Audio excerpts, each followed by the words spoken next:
یہ لاہور کے علاقے داتا دربار کے قریب مین ہول میں گر کر مرنے والی ماں اور بیٹی کی موت سر اور گردن کی ہڈیاں ٹوٹنے کی وجہ سے واقع ہوئی۔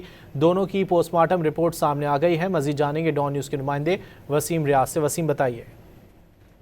جی دیکھیں، بالکل بھاٹی گیٹ کے علاقہ میں یہ افسوسناک واقعہ رونما ہوا تھا، جس میں اب پوسٹ مارٹم رپورٹ ہے وہ ماں بیٹی کی جو ہے وہ سامنے آ گئی ہے۔ دونوں ماں بیٹی کے سروں پر زخم کے نشانات پائے گئے ہیں۔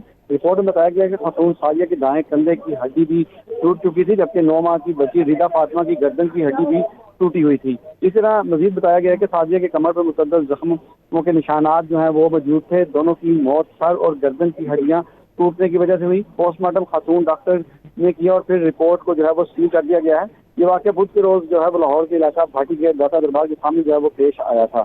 جی بہت شکریہ ان تفصیلات کے لیے وسیم ریاض۔